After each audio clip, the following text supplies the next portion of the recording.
everybody. Today I would like to introduce Kelly. We're going to do a video testimonial on Kelly's experience with me. So I'm just going to ask Kelly some questions and get her to answer, and then hopefully she can have a chat at the end of it if she feels comfortable. So Kelly, first off, where are you from? Like town, city and country? Initially Brisbane. Oh. I moved down to Victoria. Yep. And did you have a face-to-face reading or video call with me? I had a face-to-face. Yeah. Okay, now was that for a spirit reading, a healing, or to get help with a child, or what was that for? The first one was more of a spirit reading, and to sort of get some information. I did have a second one. Yep. Which was to help me with my son. Okay, cool. Do you found that it did help yes, with your son? Yep. And, yeah. Yes. Was the information that you got in your reading correct? Did you feel it was spot on, or? I knew it was spot on. Yep. I knew by his reaction. Yep. And I knew what you knew. Okay. It was right. Awesome. And how old was your child then? Oh, he would have been about 2.5. Oh, he was young. Yeah, I can't even actually remember his age, but that is young. 2.5. Yeah, I think he was one of the youngest I've helped. Another little girl was about 2. Yeah. Yeah. I do get a lot of kids. So, can I ask also, how did you find me? Like, you didn't know me, obviously, prior to that. I remember I used to live in Geelong. That's West, right, yeah. And you had a shop front. Yep. And I thought I'd had experiences before, and I thought I'd give you a try. That's right. Now I'm remembering the shop was purple and you didn't like purple of all things, and then came to my home and that was purple as well. Purple. Poor woman, I've never known a lady to not like purple. I think I actually bought a blue mat just to make you feel comfortable. I wonder what that says about me. In a course or something that you might have done. I did. Yeah.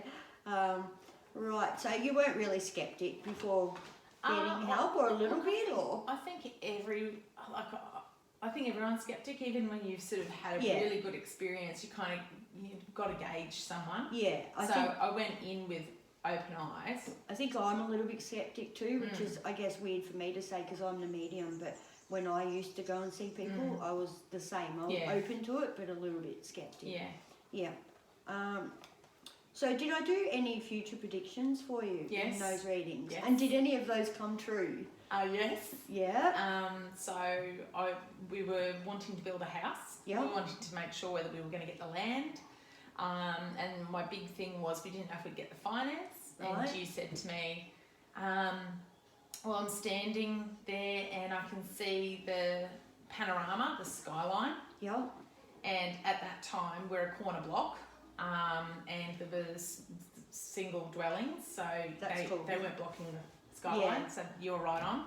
Yeah. So yeah. That is cool, and I must say to the viewers, we are actually sitting in the awesome home that she has built now, and I'm trying to pick the room that I'm going to move into because it's just divine.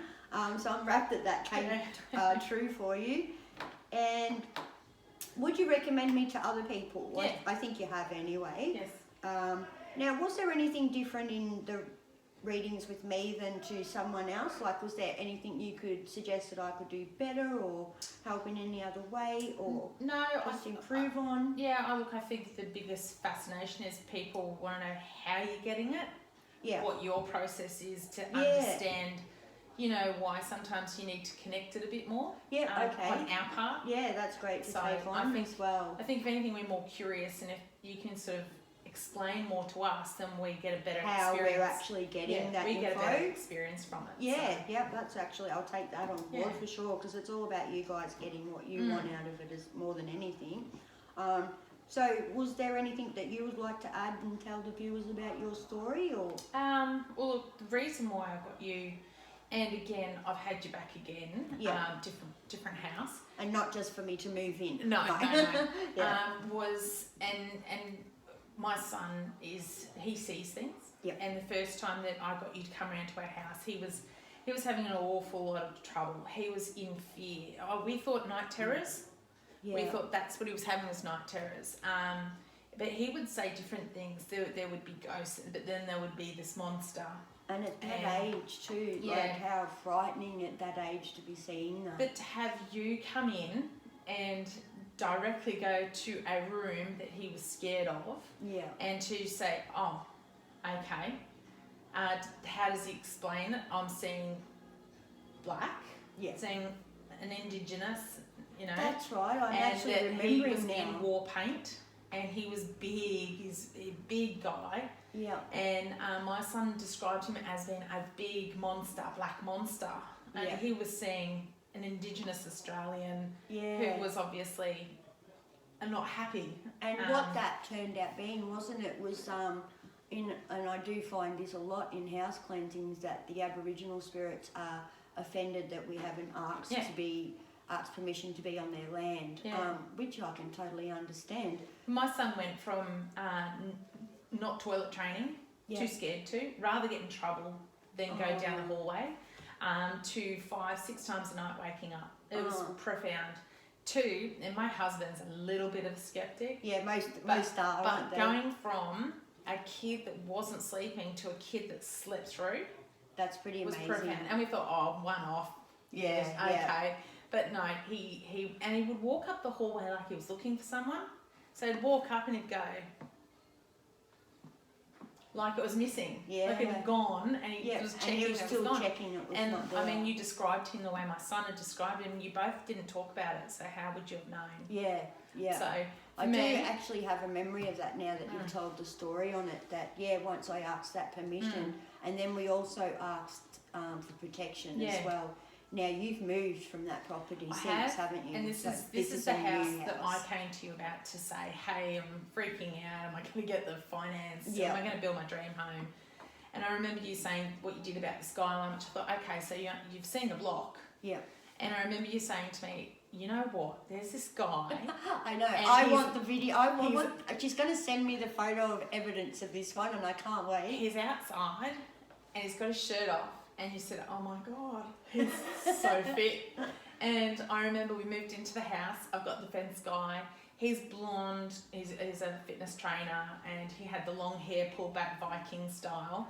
And he and his co-worker stripped off in the heat of Christmas, and they're building big holes to put the fence line on. And I just went, oh my God, Vicki said I'd see this really fit man with his shirt off in my property, and here he is. That's profound. When you have that moment, no one else can understand it until they have that moment. So that's how good it is. I'm wrapped that I was able to help not only you guys but your son, because I can't think of anything worse than, well, I do vaguely remember myself as a child and being so afraid at night, you know, and hearing things and seeing things. So I absolutely love working with the kids, and kids are born open. Yeah. You know, and if the parents don't have any knowledge of that sort of stuff, then it's also good. It can be scary. You spend enough time with him so you could say, look, okay, so this is what I want you to do, and he kind of was a little bit stronger in dealing with stuff. Did we do a sword and that for him? Yeah. I was going to say, I do recall painting with him. You know, things like Archangel Michael's blue stars.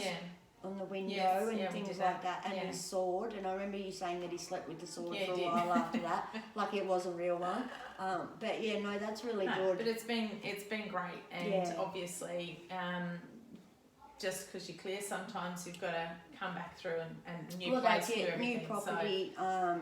Probably the same problem again. And I guess in Australia, if you think about it, it totally makes sense. Yeah. We're all living in houses. You know, it doesn't matter if there's never been a house there. It was Aboriginal land. You can pull a house down and you're still going to have the same spirits there. Exactly. Even if you build a new house. So I'm sort of grateful too that I'm able to connect with those Aboriginal spirits and get that permission from them and enable us to all live more peacefully. No, but helping the kids. So I just want to thank you today for doing a video. It's never easy. That's all right. I will be asking for the photo of the hot guy in the garden building once we're off camera. Upload it to your Facebook page. But thank you so much today, Kelly, for your time and for coming on the interview. Thank you. See ya. Bye.